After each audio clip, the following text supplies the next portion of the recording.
Good morning. I'm still wearing the gray shirt because I'm waiting for a chat. I've seen chat game stations on uh, Twist or Twitch, but I'm still hoping for my first chat. Is there anyone who believes, not just in me, but in the guy upstairs? I'm sure you believe in him. You probably pray to him or ask him for things and plead. And we know he's there inside of us and around us and everywhere throughout all the emptiness and endlessness of space. Now, a little pause. How do I get to this?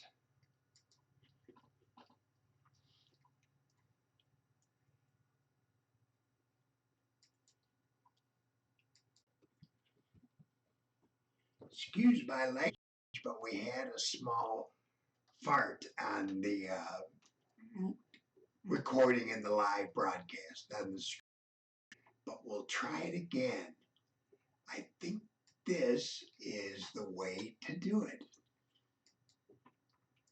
Smiles for Jesus, Morning Minute 5, which is May 15, 2019. I hope we can get a smile for Jesus and a smile with Jesus. 1 Timothy chapter 6, verse 11. For the love of money is the root of all evil. It is through this craving that some have been led astray and have wandered from the faith and pierced themselves through with many acute mental pains. This verse hits hard because I have a couple of people that are going astray a little bit with money. I think we mentioned it a while back, Jay, but now we have a problem with my stepson, R. For the love of money is the root of all evil.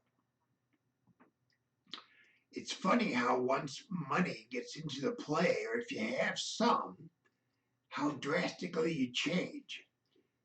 You want to spend, you need to spend, people come up to you and on them.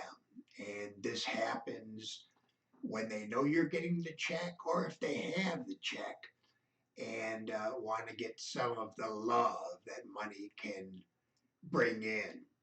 But again, it's the root of all evil. It is through this craving that some have been led astray. Well, R wrecked his Facebook life by saying to a prostitute and probably a pimp too, that they will try to get more money from him until they do. And I think it's gone astray. I think people come into his life when they heard he had money. And that is past tense because he's giving away thousands and thousands of dollars. He's had the card for about probably less than a month, and he's spent half of it already. And he's being led astray. I canceled him I blocked him on all my Facebook accounts because I don't want pornography to show up on my sites as sharing with friends. I already had trouble with games on the site of mine, Smile Jesus, on Facebook. And we wonder from the faith in God as being a giving God, a loving God, a merciful God. That's just not memorized. That's the things that have been brought to me through the wonderful, wonderful place of having the Holy Spirit inside each and every one of us. Having a multitude of the omnipotent, omnipresent Lord given to us by Jesus so we wouldn't be alone. They have pierced themselves through with the love of money to many acute mental pains. Now, I just had a dreary thought that the world would end, and the world would end with Facebook. How many people does it have to call in to giving or getting money and drawing people away from their homes? And as in this case with R, maybe stepped out of bounds with, excuse me again, prostitution and pimps. They want his money. Call to action. Save and tithe. Well, that order was a little wrong. It's save, spend, and tithe. That comes from Joyce Myers. She said those are some of the rules she uses for self-control. And I put it in the call of action to help R and to help J too, the people who are after money, which is most of the world. The Pope said all our answers come from the resolution that is money, but I like to substitute my money for the works of God in faith and, again, mercy, love, and compassion, friendship, fellowship. Save, spend, and tithe. Saving, you get interest, not give interest. A lot of pastors saved up a lot of money so they wouldn't have to borrow to start their church. And I think that is very good because borrowing can get me and maybe you into a lot of trouble. I'm lucky because I have Social Security and disability and some of my stuff is protected, but when I did have money, I bragged about it and it got taken away.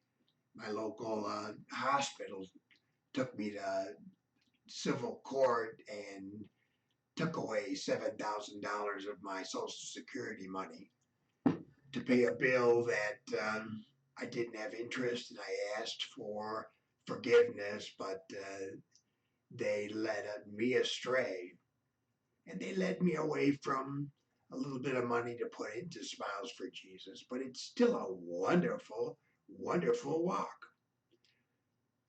When you save, you get interest. Spend with good sense. And I think I misspelled that word sense. If anyone knows, they can comment that I might have spelled that with a S instead of a. But the good sense is not sending money to girls that'll send you pornography on Facebook. And you can share that with your friends and get other people into pornography. There used to be rules, strict rules on how to get pornography, but now it's eased up a little bit. And I think that's come from the deep, deep desire to find the flesh and find the pleasure that the flesh gives. But think twice, maybe give up the flesh. Don't steal from God. That's the last one, the one that begins with a big T, as in total and current tithe. If you don't give a tithe, I feel it's stealing from God because He's given us all. And talk to God about His wonderful giving and mercy and love and fellowship and friendship. And you don't have to have money to get friends. They want money, not you as a friend, I'm sorry to say. This is an interesting one. Jesus saves. I wonder if He had a bank account or just went on the mercy and kindness of others. Some people got it backwards. Jesus does save us. Jesus saves. Thank you very much.